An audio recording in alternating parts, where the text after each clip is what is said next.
ನಮಸ್ಕಾರ, ನ್ಯೂಸ್ 11 ಕರ್ನಾಟಕಕ್ಕೆ ಸ್ವಾಗತ. ನಾನು ತಾನಮ್ಮ. ಇವತ್ತು ರಾಜ್ಯದಲ್ಲಿ ಮೈಸೂರಲ್ಲಿ ನಡೆದಿರ್ತಕ್ಕಂಥ ಮೂಡಾ ಹಗರಣ ಸುಮಾರು 4 ರಿಂದ 5 ಸಾವಿರ ಕೋಟಿವರೆಗೆ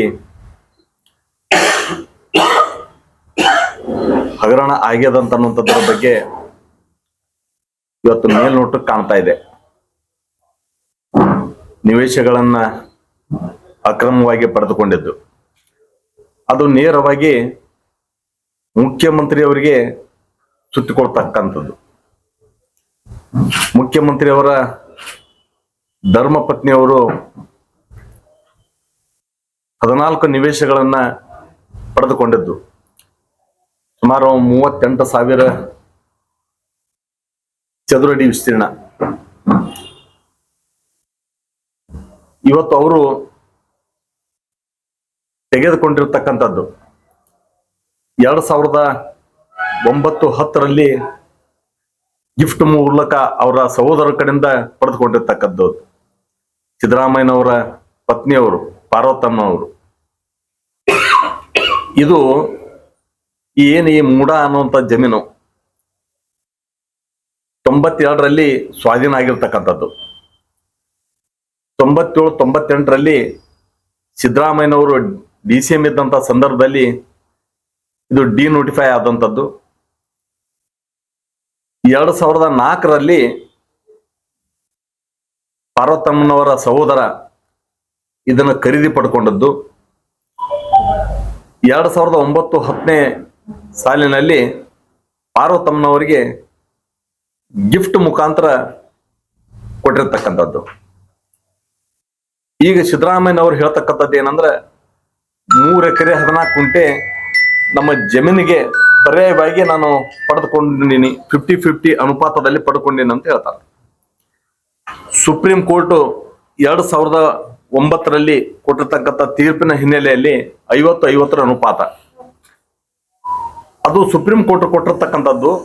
2009ರ ನಂತರ ಯಾವ್ಯಾವ ಸ್ವಾಧೀನ ಮಾಡ್ಕೊಂಡ್ರೆ ಅದರಲ್ಲಿ ಆಗ್ಬೇಕಂತಕ್ಕಂಥದ್ದು ಹೇಳಿರ್ತಕ್ಕಂಥದ್ದು ಅದನ್ನು ಉಲ್ಲಂಘನೆ ಆಗಿರ್ತಕ್ಕಂಥದ್ದು. ಸಿದ್ದರಾಮಯ್ಯನವರು ನೀವು 2009-10ರಂದು ಗಿಫ್ಟ್ ಪಡೆದುಕೊಂಡ ನಂತರ ನೀವು ಪಡೆದುಕೊಂಡದ್ದು ನಾನು ಜಮೀನು ಕೊಟ್ಟದಕ್ಕೆ ಪರ್ಯಾಯವಾಗಿ ನಾನು 50-50 ಅನುಪಾತದಲ್ಲಿ ಪಡ್ಕೊಂಡೇನಂತನ್ನುವಂಥದ್ದು ಹೇಳೋದು. ಆದ್ರೆ 2013ನೇ ಇಸ್ವಿಯೊಳಗ ನೀವು ಚುನಾವಣೆಯಲ್ಲಿ ಸ್ಪರ್ಧಾ ಮಾಡ್ತಕ್ಕಂಥ ಸಂದರ್ಭದಲ್ಲಿ ಅಫಿಡೇವಿಟ್ ನಲ್ಲಿ ಯಾಕೆ ನೀವು ಅದನ್ನು ನಮೂದಿಸಲಿಲ್ಲ? ಮತ್ತೆ 2018ನೇ ಇಸ್ವಿಯಲ್ಲಿ ಚುನಾವಣೆಯಲ್ಲಿ ಸ್ಪರ್ಧಾ ಮಾಡ್ತಕ್ಕಂಥ ಸಂದರ್ಭದಲ್ಲಿ ಕೂಡ ಆಗಿನ ಮೊತ್ತ ನೀವು ಅಂದಾಜು ಮಾಡಿದ್ದು 18 ಲಕ್ಷ. ಇವತ್ತದು ಎಷ್ಟು ಕೋಟಿ ಬೆಲೆ ಬಾಳ್ತಕ್ಕಂಥದ್ದು ಅನ್ನುವಂಥದ್ದನ್ನ ನೀವೇ ಪ್ರೆಸ್ಸಿನ ಮುಖಾಂತರ ಇವತ್ತು ಮಾತಾಡ್ತಾ ಇದ್ದೀರಿ.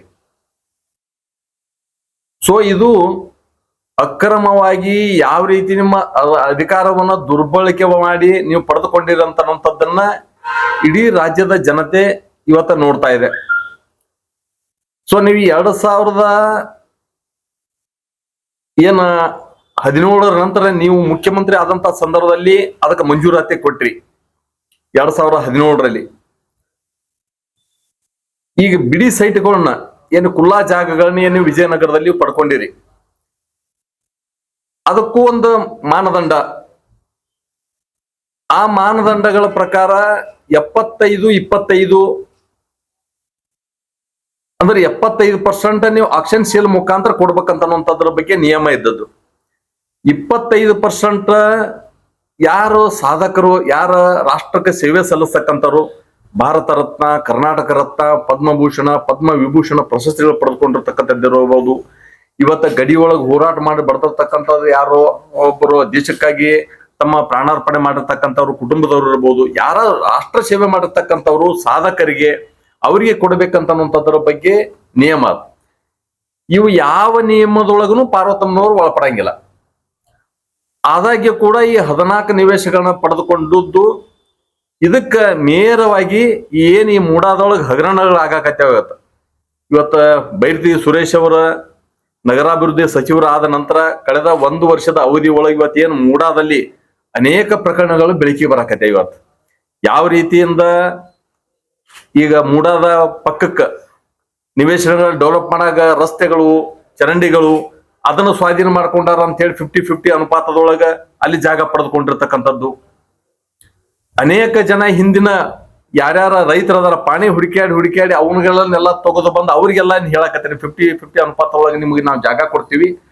ಇದ್ರೊಳಗ ಒಪ್ಪಂದ ನಡೆದಂತನ್ನೋದ್ರ ಬಗ್ಗೆ ಮೈಸೂರೊಳಗೆ ಜನ ಮಾತಾಡಕೊಳಕತ್ತಾರ. ಇವತ್ತ ಅನೇಕ ಜನ ಇವತ್ತು ಯಾರ ರಿಯಲ್ ಎಸ್ಟೇಟ್ ದಾಗದಾರ ಅವ್ರಿಗೆ ಸತ್ಯಕ್ಕಿದ್ದ ವಿಷಯಗಳನ್ನ ಒಳಗೆ ಬರಕತ್ತದ. 80% ನಮ್ಗ 20% ನಿಮಗ್ ಕೊಡ್ತೀವಿ ಅಂತ ಅನ್ನುವಂಥದ್ರ ಬಗ್ಗೆ ಈ ರೀತಿ ಒಳಗ ಅಕ್ರಮವಾಗಿ ಮೂಡಾದೊಳಗ ಹಗರಣ ಆಗಿರತಕ್ಕಂಥದ್ದು ಕಾಣ್ತಾ ಇದೆ. ನೇರವಾಗಿ ಈಗ ಇದನ್ನ ಸರ್ಕಾರ ಸಿದ್ದರಾಮಯ್ಯನವ್ರ ಮುಖ್ಯಮಂತ್ರಿಗಳೇ ಇಲ್ಲಿ ಇವತ್ತು ಅವ್ರ ಕುಟುಂಬದವರೇ ಅಪರಾಧಿ ಸ್ಥಾನದಾಗ ಇರೋದ್ರಿಂದ ನೀವೇನ್ ಈಗ ಅಧಿಕಾರಿಗಳನ್ನ ಒಂದು SIT ರಚನೆ ಮಾಡಿ ತನಿಖೆ ಮಾಡ್ತೀವಿ ಅಂತ ಹೇಳ್ತೀರಿ, ಅದರಿಂದ ನ್ಯಾಯಸಮ್ಮತವಾಗಿ ಅದ ಎನ್ಕ್ವೈರಿ ಆಗುದಿಲ್ಲ. ಹೀಗಾಗಿ ಅದು ಜುಡಿಷಿಯಲ್ ಎನ್ಕ್ವೈರಿ ಆಗ್ಬೇಕನ್ನುವಂಥದ್ರ ಬಗ್ಗೆ ಭಾರತೀಯ ಜನತಾ ಪಕ್ಷ ಒತ್ತಾಯ ಮಾಡ್ತದ. ಇವತ್ತು ಯಾರಾದರೂ ಇವತ್ತು ಹಾಲಿ ನ್ಯಾಯಾಧೀಶರ ನೇತೃತ್ವದಲ್ಲಿ ತನಿಖೆ ಆಗ್ಬೇಕು, ಇಲ್ಲದೇ ಇದ್ರ ಇದನ್ನ CBI ಒಪ್ಪಿಸ್ಬೇಕಂತನ್ನುವಂಥದ್ದನ್ನ ಭಾರತೀಯ ಜನತಾ ಪಕ್ಷ ಆಗ್ರಹ ಪಡಿಸೋದು. ಕಳೆದ 1 ವರ್ಷದ ಅವಧಿಯೊಳಗ ಏನಿವತ್ತು ಕಾಂಗ್ರೆಸ್ ಅಧಿಕಾರಕ್ಕೆ ಬಂದು ಭ್ರಷ್ಟಾಚಾರ ರಹಿತ ನಾವು ಆಡಳಿತ ಕೊಡ್ತೀವಿ ಅಂತನ್ನುವಂಥದ್ರ ಬಗ್ಗೆ ಮುಖ್ಯಮಂತ್ರಿಗಳು, ಉಪಮುಖ್ಯಮಂತ್ರಿಗಳು ಹೇಳಿದ್ದು ಇವತ್ತು ಹಿಂದಿನ ಬಗ್ಗೆ ಏನು ಇಲ್ಲದೆ ಅಂತ ಸಂದರ್ಭದಲ್ಲಿ ಕೂಡ ನೀವು PSM ಅಂತನ್ನುವಂಥದ್ರ ಬಗ್ಗೆ ಕ್ರಿಯೇಟ್ ಮಾಡಿ 40% ಸರ್ಕಾರ ಅಂತ ಆರೋಪ ಮಾಡ್ತಕ್ಕಂಥದ್ದನ್ನ ಮಾಡಿದ್ರಿ. ನೀವು ಕೇವಲ ಆರೋಪಗಳನ್ನ ಮಾಡಿದ್ರಿ. ಆ ಆರೋಪಗಳನ್ನ ಮಾಡಿ ಇವತ್ತು 1 ವರ್ಷದ ಅವಧಿ ಒಳಗೆ ಇಡೀ ಸರ್ಕಾರ ಹಗರಣಗಳ ಸರಮಾಲೆನೇ ಇವತ್ತು ಮಾಡ್ತಾ ಇದ್ವಿ. ಇವತ್ತು ಮೂಡ ಇರ್ಬೋದು, ಇವತ್ತು ಯಾವ್ದು ವಾಲ್ಮೀಕಿ ನಿಗಮದಲ್ಲಿ 187 ಕೋಟಿ ಹಗರಣಗಳ ಆಗಿರ್ತಕ್ಕಂಥದ್ದು. ಇನ್ನೂವರೆಗೆ 50-60 ಕೋಟಿ ರೂಪಾಯಿ ಆ ದುಡ್ಡು ಎಲ್ಲಿ ಹೋಯ್ತು ಅನ್ನೋ ಸದ್ಯಕ್ಕೆ ಇವತ್ತು ಗೊತ್ತಾಗ್ತಾ ಇಲ್ಲ. ಇವತ್ತು ಯಾವ ರೀತಿ ಅದನ್ನ ಹಣವ ಹವಾಲದ ಮುಖಾಂತರ ಪಡೆದುಕೊಂಡದ್ದು, ಎಲ್ಲೆಲ್ಲಿ ಬ್ಯಾಂಕನ್ನ ಅಕೌಂಟ್ಗಳು ಯಾವ್ಯಾವ ರೀತಿ ಅದು ಇವತ್ತು ಚಿನ್ನದ ಅಂಗಡಿ ಇರ್ಬೋದು, ಬಾರ್ಗಳಿರ್ಬೋದು, ಎಲ್ಲೆಲ್ಲೋ ಅಕೌಂಟ್ಗಳನ್ನ ಮಾಡಿ ದುಡ್ಡು ಹಾಕಿ ಅದನ್ನ ಹವಾಲ ಮುಖಾಂತರ ಹಣಗಳನ್ನು ಪಡೆದುಕೊಂಡು ಇವತ್ತು ನಿನ್ನೆ ಮಾಧ್ಯಮದೊಳಗೆ ಬರ್ತಾ ಇತ್ತು ಗೋಣಿ ಚೀಲದಲ್ಲಿ ಹಣಗಳನ್ನ ತುಂಬಿಕೊಂಡು ಹೋಗ್ಯಾರ ಅಂತನ್ನುವಂಥದ್ರ ಬಗ್ಗೆ. ಅಂದ್ರೆ ಸರ್ಕಾರ ಎಷ್ಟು ನಿರ್ಭಯವಾಗಿ ಹಗರಣಗಳ ಮಾಡಿದ್ರು ಅಂದ್ರೆ ಕಾಂಗ್ರೆಸ್ ಜೀರ್ಸಲೇ ಇವತ್ತ ಹಗರಣ ಅಂತನ್ನುವಂಥದ್ದು ಮನಿ ಮಾಡಿದ್ದಾಗ್ಯದ. ಹೀಗಾಗಿ ಈ ಸರ್ಕಾರ ಲೂಟಿಕೋರ ಸರ್ಕಾರ ಆಗ್ಯದ. ಇವರಿಂದ ರಾಜ್ಯದ ಜನರಿಗೆ ನ್ಯಾಯ ಸಿಗಾಕ ಸಾಧ್ಯ ಇಲ್ಲ, ರಾಜ್ಯ ಇವತ್ತು ಅಭಿವೃದ್ಧಿ ಆಗಾಕ ಸಾಧ್ಯ ಇಲ್ಲ. ಕೇವಲ ತಮ್ಮ ಮನಿ ತುಂಬಿಕೊಳ್ತಕ್ಕಂಥ ಕಾರ್ಯದೊಳಗೆ ಇವತ್ತಿನ ಸರ್ಕಾರ ಇವತ್ತು ನಿಂತದ. ಹೀಗಾಗಿ ತಕ್ಷಣವೇ ಇವತ್ತೇನು ಈಗಾಗಲೇ ನಾನು ಮತ್ತೊಂದು ಸಂದರ್ಭದೊಳಗೆ ಇವತ್ತೇನು ವಾಲ್ಮೀಕಿ ನಿಗಮದ ಬಗ್ಗೆ ಇವತ್ತೇನು ನಡೆದದ, ಇಡಿ ಮತ್ತು CBI ದವರು ಅದಕ್ಕೆ ನೇರವಾಗಿ ತನಿಖೆಗಿಳಿದದ. ನಿನ್ನೆ ದಿವಸದೊಳಗ ಯಾವ ರೀತಿ ಮಂತ್ರಿಗಳು, ಅಲ್ಲಿ ನಿಗಮದ ಅಧ್ಯಕ್ಷರು, ಅಲ್ಲಿ ಅಧಿಕಾರಿಗಳು ಯಾವ ರೀತಿ ಶಾಮೀಲ್ ಆಗ್ಯಾರ ಅಂತನ್ನೋದ್ರ ಬಗ್ಗೆ ಇನ್ನೂ ಅದು ಕ್ಲಾರಿಟಿ ಸಿಗಬೇಕಾಗಿದೆ. ಅದ್ರ ಬಗ್ಗೆ ಮತ್ತೊಂದು ಸಂದರ್ಭದಾಗ ನಾನು ಅದರ ಬಗ್ಗೆ ನಾನು ಮಾತಾಡ್ತೀನಿ.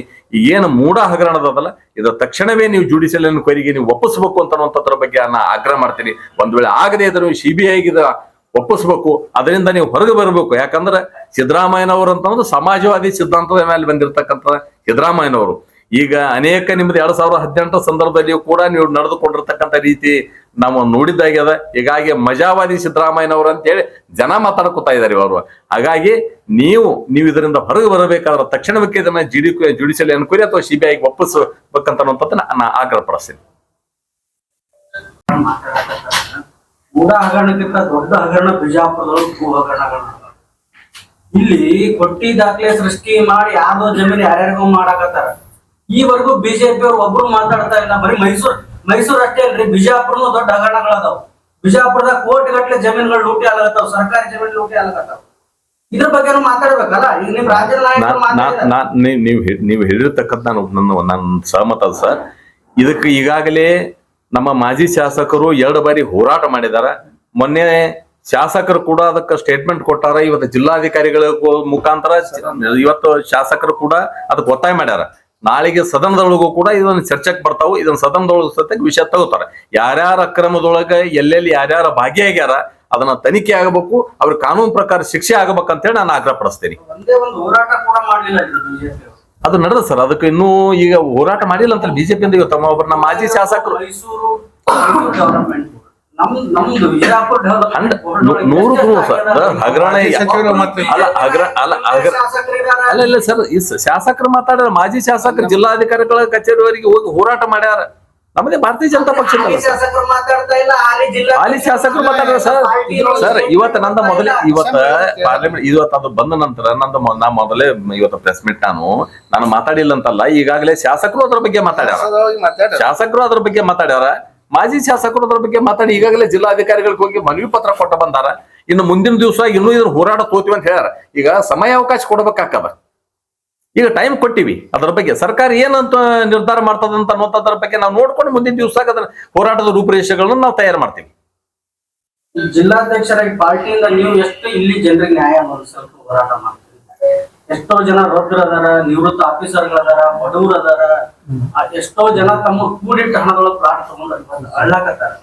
ಪಾರ್ಟಿಯಿಂದ ನೀವು ಯಾವಾಗ ಏನ್ ಡೇಟ್ ಕೊಡ್ತೀರಿ, ಏನ್ ಮೆಸೇಜ್ ಕೊಡ್ತೀರಿ, ಇಲ್ಲಿ ಹಗರಣಗಳಿಗೆ ಸಂಬಂಧಪಟ್ಟಂಗೆ ನಿಮ್ಮ ಮುಂದಿನ ನಿರ್ಧಾರ ಏನು? ಖಂಡಿತವಾಗಿ ಸರ್, ಅದು ನನ್ನ ನಿರ್ಣಯ, ವೈಯಕ್ತಿಕ ನಿರ್ಣಯ ಏನೋ ಅದು ಭಾರತೀಯ ಜನತಾ ಪಾರ್ಟಿ ನಾವು ನಿರ್ಣಯ ಮಾಡ್ತೀವಿ. ಈಗ ನಾವು ಖಂಡಿತವಾಗಿ ಅದ್ರ ಹೋರಾಟಕ್ಕೆ ನಾವು ಅದನ್ನ ತೆಗೆದುಕೊಳ್ತೀವಿ. ಏನೇನಾಗಿದೆ ಅಂತ ಅನ್ನೋದ್ರ ಬಗ್ಗೆ ಇನ್ನೂ ಅದನ್ನ ಡಾಕ್ಯುಮೆಂಟ್ಸ್ ಕಲೆಕ್ಟ್ ಮಾಡ್ತಕ್ಕಂಥದ್ದು ಈಗಾಗಲೇ ನಮ್ಮ ಪ್ರಮುಖ ನಾಯಕರೆಲ್ಲರೂ ಅದ್ರ ಬಗ್ಗೆ ಚಿಂತನೆ ನಡೆಸ್ಯಾರ. ಯಾವ ರೀತಿ ಆಗಿದೆ, ಏನೇನಾಗಿದೆ ಅಂತ ಅನ್ನೋದ್ರ ಬಗ್ಗೆ ನಾವು ಇನ್ನೂ ಸಂಗ್ರಹ ಮಾಡಾಕತ್ತೀವಿ. ತಗೊಂಡು ನಾವು ಖಂಡಿತವಾಗಿ ಹೋರಾಟಕ್ಕೆ ಇಳ್ತೀವಿ. ಅದ್ರ ಬಗ್ಗೆ ಜನರಿಗೆ ನ್ಯಾಯ ಕೊಡಿಸಲಿಕ್ಕೆ ಏನು ಸಾಧ್ಯತೆಗಳದಾವು ಅದೆಲ್ಲ ಜನರ ಪರವಾಗಿ ನಿಲ್ಲತಕ್ಕಂತ ಕೆಲಸ ಭಾರತೀಯ ಜನತಾ ಪಕ್ಷದ ಒಬ್ಬ ಜಿಲ್ಲಾ ಅಧ್ಯಕ್ಷ ಆಗಿ ನಮ್ಮ ನಾಯಕರನ್ನು ಒಳಗೊಂಡು ನಾವು ಅದ ಮುಂದಿನ ದಿನದಲ್ಲಿ ಜನರ ಪರವಾಗಿ ನಿಂತ ಅನೇಕ ಹೋರಾಟಗಳನ್ನ ನಾವು ರೂಪಿಸ್ತೀವಿ. ಅದಾಕಕ್ ಸಾಧ್ಯನೇ ಇಲ್ಲ ಸರ್. ಈಗ ಯಾವಾಗ ಬಂದದ ಯಾರು ಇದ್ರ ಬಗ್ಗೆ ಕಾಂಗ್ರೆಸ್ ಅವರು ಮಾತಾಡಿಲ್ಲ ಸರ್. ಇಲ್ಲ, ಆಯ್ತು ಸುಮಾರು ಜಿಲ್ಲಾ ಉಸ್ತುವಾರಿ ಮಂತ್ರಿಗಳ ಹೇಳಿದ ಪ್ರಕಾರ 16 ಕೇಸ್ಗಳು, ಉಸ್ತುವಾರಿ ಮಂತ್ರಿಗಳೇ ಹೇಳಿದ ಮಾಹಿತಿ 16 ಕೇಸ್ಗಳು, ಅದರ ನಂತರ ಈ ಕಡೆ 14 ಕೇಸ್ಗಳು. ಇದೇ ತರ ಇನ್ನೊಂದ್ ಸ್ವಲ್ಪ ಬಿಟ್ರೆ ಮತ್ತೆ ಅರ್ಧ ಬಿಜಾಪುರ. ಈಗ ಅದನ್ನ ಇಲ್ಲಿ ಕೊಟ್ಟಿಲ್ಲ. ಈಗ ಇದ್ರ ಬಗ್ಗೆ ಧ್ವನಿ ಎತ್ತಿದವರು ಈಗ ಬಿಜೆಪಿ ಅವರು ಎತ್ತಾರೆ. ಇವತ್ತು ನಮ್ಮ ಮಾಜಿ ಸಚಿವರು, ಇವತ್ತು ನಮ್ಮ ಶಾಸಕರು ಅದ್ರ ಬಗ್ಗೆ ಏನೇನಾಗಿದೆ ಅಂತ ಅನ್ನೋದ್ರ ಬಗ್ಗೆ ಮಾತಾಡ್ಯಾರಲ್ರಿ. ನಮ್ಮ ನಗರ ಶಾಸಕರು ಮಾತಾಡ್ಯಾರ, ಮಾಜಿ ಶಾಸಕರು ಮಾತಾಡ್ಯಾರ. ಇಲ್ಲಿ ಅವರು ಅದ್ರ ಬಗ್ಗೆ ಬರೀ ಮಾತಾಡಿ ಸುಮ್ನೆ ಕುಂತಿಲ್ಲ, ಹೋರಾಟನೂ ಮಾಡಿದ್ದಾಗ್ಯದ. ಪಾರ್ಟಿ ಪರ ಅವರು ಪಾರ್ಟಿನೇ ಅಲ್ರಿ, ಪಾರ್ಟಿ ಒಳಗಿಲ್ಲ. ಈ ಮಾಜಿ ಸಚಿವರು ಅಂತ ಬಳಿಕ ಭಾರತೀಯ ಜನತಾ ಪಾರ್ಟಿ ಒಳಗ ಅದಾರಲ್ರಿ ಅವರು. ಶಾಸಕರನ್ನ ಆಯ್ಕೆ ಮಾಡಿದ ಭಾರತೀಯ ಜನತಾ ಪಾರ್ಟಿ ಬಿ ಫಾರ್ಮ್ನಾಗ ಆಯ್ಕೆ ಆಗಿದ್ದು. ಸರ್, ಒಬ್ಬರು ನಾಯಕರಿಗೆ ಸೋಮನಗೌಡರು ಸ್ಟೇಟ್ಮೆಂಟ್ ಕೊಟ್ಟಾರ ಅಂದ್ರೆ ಅವ್ರು ನಮ್ಮ ಬಿಜೆಪಿ ಲೀಡರ್ ಅಲ್ಲ, ಅದಕ್ಕೆ ಬ್ಯಾನರ್ ಬೇಕಂತೇನಿಲ್ಲ. ಅಲ್ಲ ಸರ್, ನಾನು ಒಂದು ಭಾರತೀಯ ಇಲ್ಲ ಸರ್, ನಾನು ಈಗ ನಾವು ಜನರಿಗೆ ಗಮನ ತುಂಬರಕ್ಕ ಜಾಗೃತಿ ಮಾಡ್ಬೇಕಾದ್ರೆ ಮಾಧ್ಯಮಕ್ಕೆ ಬಂದು ರಾಜ್ಯ ಆಯ್ತು. ಈಗ ಸರ್, ನೀವು ಹೇಳಿದ್ದೆ ನಾನು ಒಪ್ಪಿದ್ದೀನಿ, ನಿಮ್ಮ ಹೇಳಿದ್ದೆ ನಾನು ಒಪ್ಪಿದ್ದೀನಿ. ನಾವು ಅದನ್ನ ಮುಂದಿನ ದಿವಸ ಈ ಸದ್ಯ ಏನೇನೋ ಮಾಹಿತಿಗಳನ್ನ ಪಡೆದುಕೊಂಡು ನಾವು ಹೋರಾಟನ ರೂಪಿಸ್ತೀವಿ, ಹೋರಾಟಕ್ಕನ್ನ ಇಳಿಯೋರದೀವಿ ಅಂತ ಅನ್ನೋದ್ರ ಬಗ್ಗೆನೂ ನಾ ಹೇಳಿದ್ದೀನಿ. ನೀವು ಹೇಳಿರ್ತಕ್ಕಂಥದ್ರ ಬಗ್ಗೆ ನಮ್ಮ ಗಮನಕ್ಕೆ ತಗೊಂಡು ಬಂದಿರತಕ್ಕಂಥದ್ದು ಯಾವ ತಪ್ಪುನೂ ಇಲ್ಲ. ನಾವು ಒಟ್ಟಾರೆ ಭಾರತೀಯ ಜನತಾ ಪಾರ್ಟಿ ಜಾರ ಪರವಾಗಿ ನಿಂತ್ಕೊಂಡು ಕೇಸಿನ ಏನು ನ್ಯಾಯ ಕೊಡಿಸಲಿಕ್ಕೆ ಪ್ರಯತ್ನ ಮಾಡ್ಕೊ ಪ್ರಾಮಾಣಿಕ ಪ್ರಯತ್ನ ಮಾಡ್ತೀವಿ.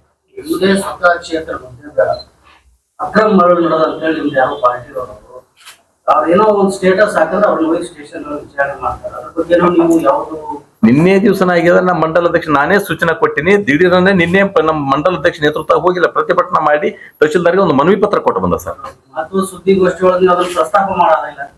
ಎಲ್ಲೋ ಮೈಸೂರು ಮಾತಾಡ್ತೀರಿ, ನಿಮ್ ಕ್ಷೇತ್ರದ ಮಾತಾಡಲ್ಲ, ನಮ್ ಜಿಲ್ಲೆದ ಮಾತಾಡಲ್ಲ.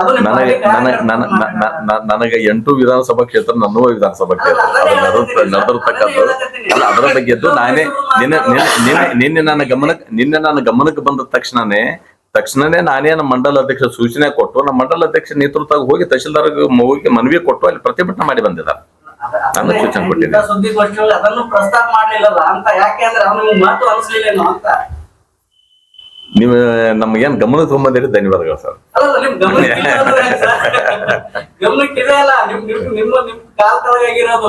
ಆಲ್ರೆಡಿ ಇವತ್ತು ಸುದ್ದಿ ಆಗ್ಯದಲ್ರಿ, ಇವತ್ತೆಲ್ಲ ಪತ್ರಿಕೆಗಳು ಬಂದದ. ಮಂಡಲ ಅಧ್ಯಕ್ಷ ಅಲ್ಲಿ ಹೋಗಿ ಪ್ರತಿಭಟನೆ ಮಾಡಿದಾರ. ಮೈಸೂರು ಒಂದು ತಿಂಗಳು ಸುದ್ದಿ ಆಗ್ತಾ ಇದೆ ಸರ್. ಈಗ ಮೈಸೂರ್ದು ಸೈಟ್ ಅದೆಲ್ಲ ನಿಮ್ಮ ಅವಧಿಯಲ್ಲಿ, ನಿಮ್ಮ ಸರ್ಕಾರದ ಅವಧಿಯಲ್ಲಿ, ಮತ್ತೆ ನಿಮ್ಮ ವಿಧಾನ ಪರಿಷತ್ ಸದಸ್ಯರು ಸಹ ಅಲ್ಲಿ ಫಲಾನುಭವಿಗಳಿದ್ದಾರೆ. ಅಲ್ಲಿ ಯಾರ್ಯಾರು ಇದ್ದಾರೆ, ಅಲ್ಲಿ ಯಾರು ಬೇಕಾದ್ರೂ ಇಲ್ಲ ಸರ್. ಅದನ್ನ ನೀವು ನ್ಯಾಯ ತನಿಖೆಗೆ ನೀವು ಕೊಟ್ರೆ ಯಾರು ಅದಾರ ಅವ್ರು ಎಲ್ಲರ ಬೇಕು ಕಾನೂನು ಪ್ರಕಾರ ಏನ್ ಕ್ರಮ ತಗೊಳಕ್ ಸಾಧ್ಯತೆ ಅದ್ರ ಮಾಡ್ಲಿ. ನಾವಿಲ್ಲ ಅಂತ ನಾವೇನು ಹೇಳಾಕತ್ತಿಲ್ಲ. ನಾವಿಲ್ಲ, ನಮ್ಮವ್ರು ಯಾರಿಲ್ಲ ಮಾಡಿಲ್ಲ ಅಂತ ಅನ್ನೋ ತನಿಖೆಯಿಂದ ಅವ್ರಿಗೆ ಗೊತ್ತಾಗಬೇಕಲ್ಲ. ನಾವ್ ಹೇಳಾಕತ್ತಿದ್ದೀಗ ನೀವು ತನಿಖೆಗೆ ಒಳಪಡಿಸ್ರಿ ಅಂತ ಅನ್ನೋದ್ರ ಬಗ್ಗೆ. ಬರೀ ನೀವು ಸಿಎಂ ಅಷ್ಟು ಟಾರ್ಗೆಟ್ ಮಾಡಿ, ಸಿಎಂ ಒಬ್ಬರೇ ಅಂತ ಹೇಳಿ ಸರ್. ಸಿಎಂಗಳು ಇನ್ನೇ ಅನೇಕ ಜನಗಳು ಅದ್ರೊಳಗೆ ಭಾಗಿಯಾಗ್ಯಾರ ಅಂತ ಅನ್ನೋದ್ರ ಬಗ್ಗೆನೇ ಅದ. ಈಗ ಅನೇಕ ಮಾಹಿತಿಗಳು ಬರಾಕತ್ಯಾವ ಯಾವ್ಯಾವ ರೀತಿಯಿಂದ ಅವ ಅಲ್ಲಿ ನಿವೇಶನಗಳು ಪಡೆದುಕೊಂಡಾರ ಏನೇನಂತ ಅನ್ನೋದ್ರ ಬಗ್ಗೆ ನಾವು ಉಲ್ಲೇಖ ಮಾಡಿದೆ. ಈಗ ಬಾಜು ನಂದ ರಸ್ತೆ ಡೆವಲಪ್ ಮಾಡಿ ನಮ್ದು ಜಾಗ ಹೋಗ್ಯದ ಅಂತ ತಿಳ್ಕೊಂಡೆ 50-50 ಅನುಪಾತ ಒಳಗದ್ದು ಅಲ್ಲಿ ಪಡ್ಕೊಂಡಾರ ಅಂತ ಅನ್ನೋದ್ರ ಬಗ್ಗೆ ನಾವು ಉಲ್ಲೇಖ ಮಾಡಿದೆ. ಯಾರ್ಯಾರು ಅದ್ರೊಳಗೆ ಭಾಗಿಯಾಗ್ಯಾರ ಅವ್ರೆಲ್ಲರಿಗೆ ಕಾನೂನು ಪ್ರಕಾರ ಕ್ರಮ ಆಗಲಿ. ತಾವು ಸಿಬಿಐ ಬಗ್ಗೆ ಹೇಳಿದ್ರಿ, ಪ್ರಸ್ತಾಪ ಮಾಡಿದ್ರಿ. ಈಗ ವಿರೋಧ ಪಕ್ಷದವರು ಮೊದಲೇ ಹೇಳ್ಕೊಂಡ್ ಬಂದಾರೆ, ಸಿಬಿಐ ನೀವು ನಿಮ್ ಕಪಿ ಮುಷ್ಟಿಯಲ್ಲಿ ಐತಿ, ನಿಮ್ಗೆ ಯಾರು ಬೇಕಾದ್ರೆ ಸಿಬಿಐ ಯಾವಾಗ ಬೇಕಾದ್ರೆ ಹಾಕ್ತಿರಿ, ಮನುಷ್ಯದ್ರೆ ಸಿಬಿಐ ಕೇಸ್ಗಳನ್ನು ವಾಪಸ್ ತಗೋತೀರಿ. ಬಿಜೆಪಿ ಜಾಯ್ನ್ ಆದ ತಕ್ಷಣ ಅವ್ರು ಸಿಬಿಐ ವಾಪಸ್ ತಗೋತೀರಿ. ಅಂತ ಟೈಮ್ನಲ್ಲಿ ಕಾಂಗ್ರೆಸ್ ವಿಪಕ್ಷದಲ್ಲಿ ಇರಬೇಕಾದ್ರೆ ಸಿಬಿಐ ಮೇಲೆ ಭರವಸೆ ಇಲ್ಲ, ಹೆಂಗ್ ಕೊಡಕ್ಕಾಗ್ತೈತಿ?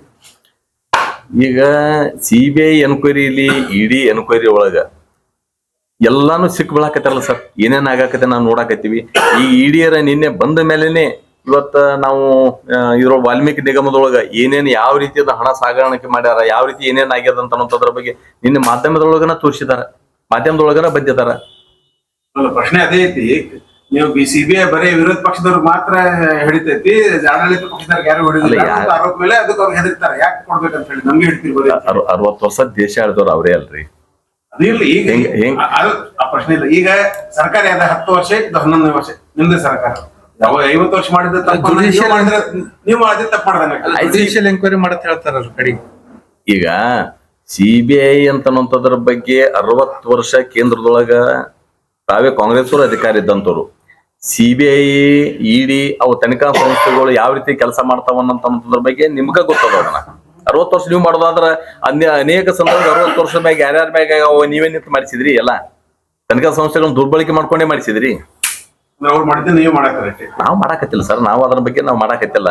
ಇವತ್ತು ಏನ್ ಅನ್ನೋದ್ರ ಬಗ್ಗೆ ಜನಸಾಮಾನ್ಯರನ್ನ ನೋಡ್ತಾ ಇದಾರೆ. ಇವತ್ತ ನಾವು ಮಾಡಿಲ್ಲ ಅಂತಾನು ಕಾರಣಕ್ಕ ಮತ್ತೆ ನಾವು ಅಧಿಕಾರಕ್ಕೆ ಬಂದೀವಿ, ಆ ರೀತಿ ಇಲ್ಲ ಅಂತಾನು ಕಾರಣಕ್ಕನೆ. ಅಧಿಕಾರಕ್ಕೆ ಅದಕ್ಕೇನು ಸಂಬಂಧ ಇಲ್ಲ, ಅದು ಬೇರೆನೇ ಇದು ಬೇರೆ. ಅಲ್ಲ, ಜನ ಎಲ್ಲಾನು ನೋಡ್ತಾ ಇದಾರಲ್ಲ ಸರ್, ಜನ ಎಲ್ಲಾನು ನೋಡ್ತಾ ಇದಾರಲ್ಲ. ಅಧಿಕಾರಕ್ಕೆ ತಂದು ಕೊಡೋರು ಜನನೇ ಅಲ್ಲ. ನಿರಂತರ ಸುದ್ದಿಗಾಗಿ ನೋಡ್ತಾ ಇರಿ News11 ಕರ್ನಾಟಕ. ಲೈಕ್ ಮಾಡಿ, ಶೇರ್ ಮಾಡಿ, ಸಬ್ಸ್ಕ್ರೈಬ್ ಮಾಡಿ ಹಾಗೂ ಬೆಲ್ ಐಕಾನ್ ನ ಒತ್ತಿರಿ.